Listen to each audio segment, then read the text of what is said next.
A man saved a small bobcat cub and raised it. Unfortunately, due to difficult life circumstances, they had to part ways.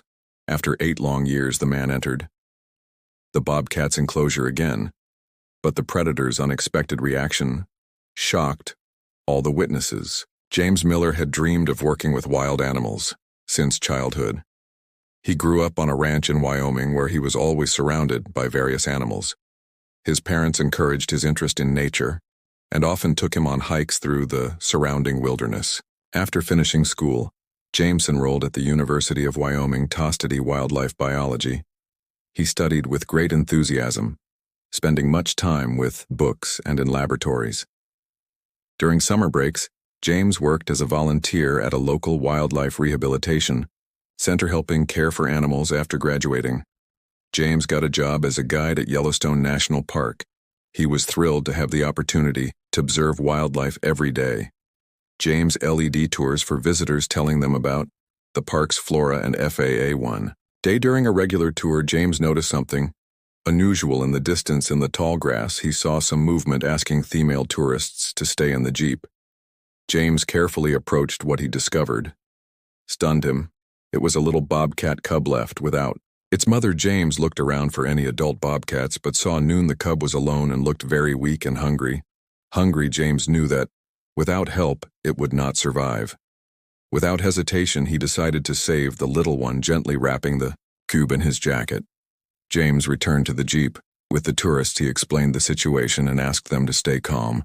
The group understood and even helped to settle the little passenger more comfortably. Upon returning to the visitor center, James immediately contacted the park veterinary service. The veterinarians, all men, examined the cub and confirmed that it was severely malnourished and dehydrated. It was decided to transport it to the nearest wildlife rehabilitation facility. James volunteered to accompany the cub to the facility. On the way, he held him in his arms, trying to calm him down. The cub was scared but gradually started to trust. James, he named him Max, inspired by a favorite childhood book at their rehabilitation center. Max was placed in a special enclosure for young predators. James asked for permission to stay and help with his adaptation. The center's management, impressed by his care and knowledge, agreed. The first days were especially difficult. Max was afraid of his new surroundings and refused. James spent almost all his time with him, patiently trying to gain his trust. Fed him with a bottle containing a special formula similar in composition to bobcat milk.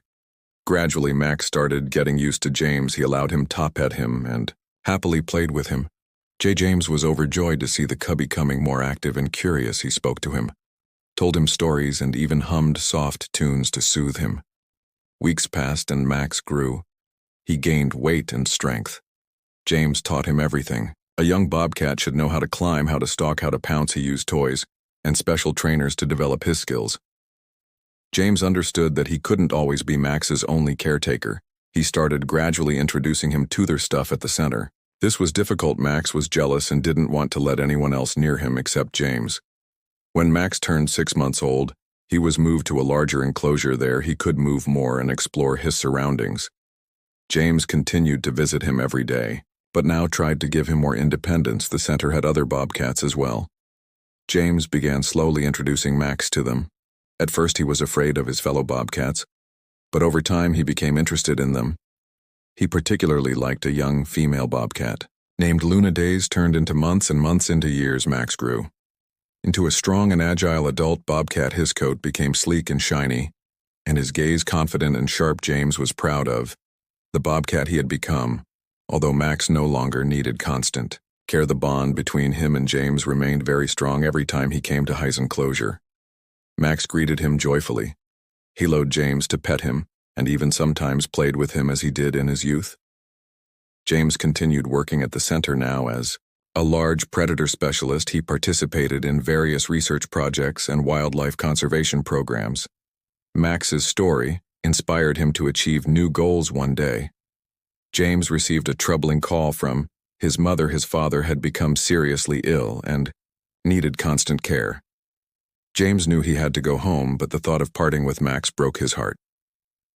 James spent a long time explaining to Max that he needed to leave. Of course, The bobcat could not understand the words, but it seemed that he felt hissedness. On the last day before his departure, James spent several hours with Max just sitting next to him and watching the sunset. As he left, James hoped he would be able to return in a few months. He arranged with his colleagues that they would send him photos and videos of Max. James believed that their bond would withstand the separation. But life often doesn't go according to plan. His father's condition turned out to be more serious than initially thought. He required constant care, and James could not leave his parents in such a situation. Days turned into weeks, weeks into months, and months into years.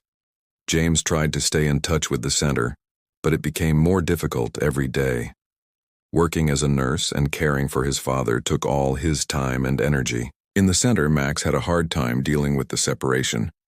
At first, he constantly searched for James, circling his enclosure and listening to every sound when he didn't appear. Max became restless and irritable. The center staff tried to comfort Max. They brought him his favorite toys and arranged extra activities, but Max remained indifferent to everything. He lay for hours in the far corner of his enclosure, staring at a toned spot. Gradually, Max's behavior began to change. He started snapping at the keepers and refusing food. The veterinarians were worried about his health. Max had noticeably lost weight, and his coat had become dull. The sense management tried to find a solution. They invited an animal behavior expert to help Max adjust, but all efforts were in vain. The bobcat did not want to communicate with anyone. Meanwhile, James continued caring for his father. His condition would improve, then worsen again. There were moments when it seemed like he was getting better, but then a new crisis would follow. Despite being busy, James never stopped thinking about Max. He kept his photos and often rewatched videos of him at night. He dreamed of walking through the center with him again. Years passed. James's father slowly but surely began to recover. The doctors spoke of positive progress. James began to think about returning to the center, but was afraid that Max would no longer recognize him. Finally, after 8 long years, James's father's condition had stabilized to the point where he no longer needed constant care. James realized it was time to return. He contacted the center and informed them of his return. His colleagues were glad to hear from him, but warned that Max had changed a lot over the years. They advised him to be cautious when meeting him on the day of his return. James was more nervous than ever. He stood for a long time in front of the center entrance, gathering his courage. When he finally entered, he was greeted by old friends and colleagues. James immediately headed for Max's enclosure. From a distance, he saw him, a sleek and powerful bobcat perched on a tree branch, gazing into the distance. James felt his heart tighten with excitement. The keeper opened the enclosure door and James cautiously stepped inside. Max didn't move, as if not noticing his presence. James slowly approached, quietly calling his name. Suddenly, Max turned his head and looked straight at James. His eyes showed surprise and disbelief. He slowly climbed down and took a few steps toward James. James froze, unsure of what to expect. Max came closer, carefully studying him. He sniffed as if trying to catch a familiar scent. James stood still, barely breathing. And suddenly Max let out a quiet growl and leaped toward James, but instead of attacking, he simply placed his paws on James's shoulders. Just as he had done when he was young, James hugged him, burying his face in his soft fur. Tears streamed down his cheeks as he stroked Max. "I missed you so much, my boy," he whispered. The bobcat purred softly in response, as if saying that he missed him too. The center staff watched in amazement. No one had expected Max to react like this after so many years of separation. It was a true miracle. From that day on, Max seemed to come back to life. He once again became interested in the world around him, happily interacted with the keepers, and began to socialize with the other bobcats again. His speed grew close to Luna, the same bobcat he had liked in his youth. James was happy to see that Max was no longer lonely. James returned to his work at the center. Now he cared not only for Max but also for other animals. However, the bobcat always remained special to him. The incredible bond between James and Max, which survived years of separation and trials, became a symbol of loyalty and devotion, reminding everyone that true friendship knows no boundaries between species and can overcome any obstacles.